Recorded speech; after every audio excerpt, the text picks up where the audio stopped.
Assalamualaikum warahmatullahi wabarakatuh. Saya Alfitrina Naura Izati dari kelas 10 Rufaidah IPS SMA IT Mentari Ilmu Karawang. Dalam kesempatan kali ini, saya akan menyampaikan tentang social scientific issues project mengenai perang Rusia dan Ukraina dari sudut pandang sosial. Pertama, ada kronologis sebab-sebab terjadinya perang Rusia dan Ukraina, dimulai dari bulan Januari 2021. Ukraina bergabung dengan NATO, North Atlantic Treaty Organization, atau Fakta Pertahanan Atlantik Utara. Desember 2021, Rusia mengajukan tuntutan agar NATO menarik kembali pasukan dan senjata dari bagian timur Eropa dan melarang Ukraina untuk bergabung bersama mereka. Januari 2022, NATO menanggapi tuntutan Rusia tersebut dengan menempatkan bersenjata mereka dalam keadaan siaga dan memperkuat sebagian timur Eropa dengan memperbanyak kapal dan jet tempur. Hingga bulan Februari 2022, Putin mendukung dua separatis yang memisahkan diri dari timur Ukraina, yakni Luhansk dan Donetsk, yang mengizinkan perlakuan operasi militer khusus di Ukraina. Ukraina menolak klaim sebagai bagian dari Rusia. Mengapa? Wilayah Ukraina berbatasan dengan Uni Eropa dan Rusia yang merupakan bekas bagian dari Republik Soviet. Ukraina memiliki ikatan sosial budaya yang kuat dengan Rusia. Bahkan bahasa Rusia pun dipakai secara luas di Ukraina. Al Jazeera melaporkan, Presiden Rusia Vladimir Putin mengklaim bahwa Rusia dan Ukraina adalah satu bagian dari peradaban Rusia. Klaim itu sudah ia nyatakan berulang kali. Akan tetapi, Ukraina menolak klaim dan pernyataan Putin tersebut. Dalam sejarahnya, Ukraina sudah 2 kali melakukan revolusi, tepatnya pada tahun 2005 dan 2014. Dua revolusi besar itu terjadi karena Ukraina menolak dominasi atau supremasi Rusia, dan Ukraina mencari jalan untuk bergabung dengan Uni Eropa dan NATO. Peta Uni Soviet, Ukraina sebagai bagian dari Uni Soviet. Tepat 29 tahun yang lalu, tahun 1991, terjadi sebuah peristiwa besar yang tercatat dalam sejarah. Uni Soviet sebagai negara yang berdiri sejak 1917 runtuh setelah Perang Dingin melawan Amerika Serikat. Pada akhirnya, batas-batasan wilayah tersebut berubah seiring runtuhnya negara besar tersebut, hingga terpecah dalam 20 negara bagian yang termasuk Ukraina dan Rusia.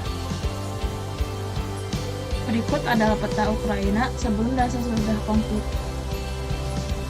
Oh iya, catatan, area yang berwarna merah ini adalah area yang sudah dikuasai oleh Rusia.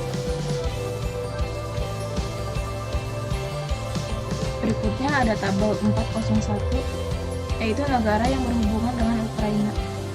Yang pertama ada negara Uni Eropa, yang deskripsi kerjasamanya adalah ekspor peralatan berat, kendaraan, dan lain-lain.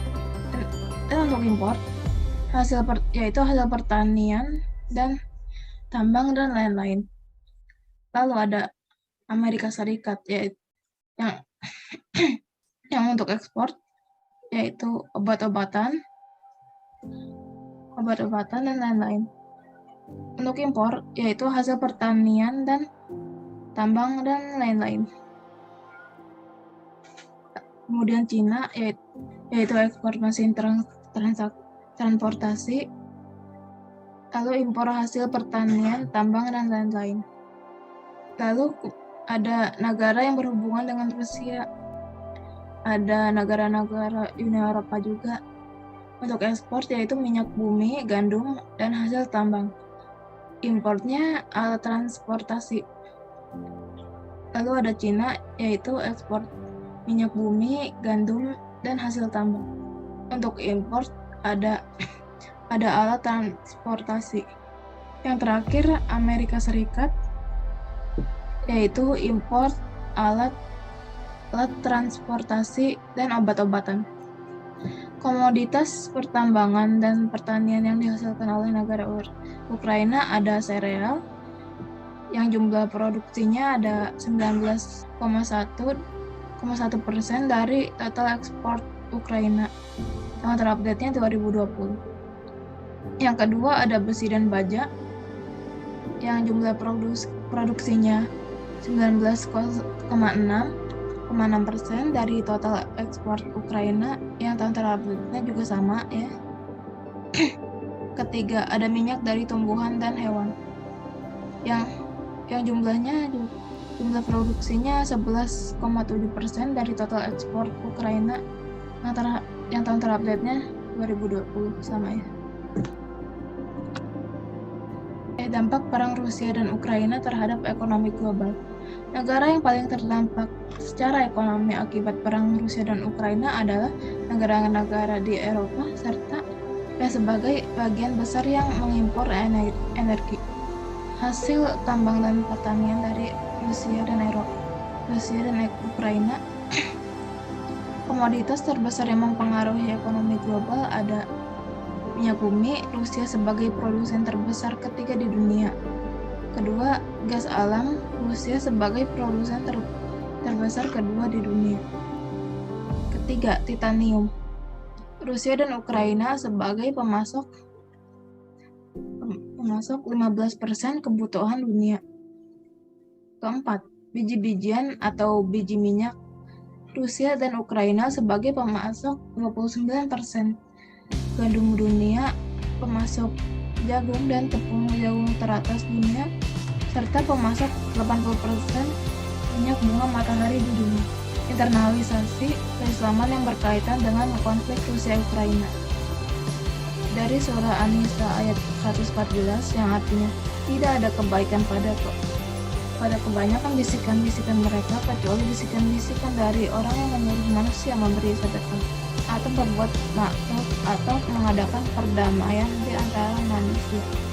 Dan barang siapa yang berbuat demikian karena mencari keridhaan Allah, maka kelak kami memberi kepadanya pahala yang Islam mengajarkan kepada kita dengan sangat jelas jika ada dua pihak atau lebih dalam suasana bertikai, maka orang Islam sejatinya mesti menjadi penengah, memberikan solusi yang membaikkan dan tidak memprovokasi. Hal ini seperti yang dicontohkan oleh Rasulullah SAW ketika menghadapi konflik antar suku saat peristiwa Hajar Aswad. Sekian dari saya. Wassalamualaikum warahmatullahi wabarakatuh.